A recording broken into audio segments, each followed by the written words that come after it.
তৃপ্তি, হ্যাঁ বলো। তোমাকে অনেকদিন ধরে একটা কথা বলবো বলবো ভাবতেছিলাম, বলবো? হ্যাঁ শিওর বলো। Maybe I love you. You, এই বিশ্বকাপের সময় তুমি জার্সি পরে আসছো আমাকে প্রপোজ করতে? ইউ, ওই দেখো ছেলেটাকে, দেখো ওই ছেলেটা কি সুন্দর, দেখো জার্সি পরে আছে, দেখছো? এর মতো হইতে হবে, তুমি কিচ্ছু পারো না। চলেন চলেন, আপনি জার্সি পরে আসছেন না, চলেন চলেন।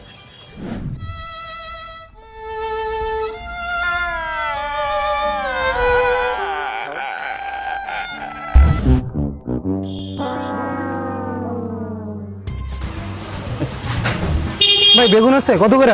না না বেগুন নাই জান। এই যে বেগুন। না না কই বেগুন নাই।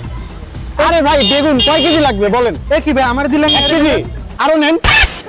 আমার দিলেন নেড়ে দিলেন কেন? বিশ্বকাপের সময় আপনি আইছেন জার্সি ছাড়া আর উনি আসছে আর্জেন্টিনার জার্সি পরে। আমার জাত ভাই, ভাই কয় কেজি লাগবে নেন। ঠিক আছে ঠিক আছে দিতেছি।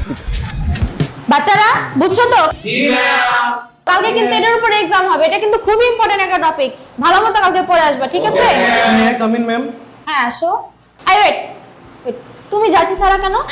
ওয়ার্ল্ড কাপের সময় তুমি জার্সি ছাড়া আসছো, ওদেরকে দেখছো ওরা সবাই জার্সি পরে আসছে, তুমি কেন জার্সি ছাড়া আসছো? তোমাকে কিন্তু ক্লাসে নিব না, গেট আউট। এইখানেও জার্সি? দেখ ক্লাসই করবো না। এ গোল গোল ইয়াল্লা গোল গোল ইয়ে গোল দিয়ে দিলাম। এই কি রে মামা, তোরা খেলা দেখতেছিস আমারে বলবি না? তো জার্সি কোথায়? আমার তো জার্সি আমরা নেই। কাউকে নেই না। তোরা জার্সি কিনছিস কই দিয়ে? কি বলে ডিউআইসি হয়েছে ভর্তি হলে তো জার্সি দিচ্ছে। শুধু জার্সি না, আমরা কিন্তু এই যে প্রিন্টে লেকচার শিট এগুলো পাইছি সব। ব্যাচে ভর্তি হলে শীটও পাবো জার্সিও পাবো? হ্যাঁ তবে আগামী 20 তারিখের মধ্যে ভর্তি হইতে হবে। কি বলিস? আমি এখনই যাচ্ছি ব্যাচে ভর্তি হইতে। হ্যাঁ, আমি এখনই যাচ্ছি, থাক তাড়াতাড়ি থাক যা। থাক, আমি গেলাম। ইয়েস মামা। ইয়ে A few moments later. মামা জার্সি তো পাওয়া গেছি। তুই জার্সি রে দেখ, আইসিইউ ব্যাচে ভর্তি লেকচার শীটও পাইছি মামা। মামা, এইবার কেউ আটকাইতে পারবে না।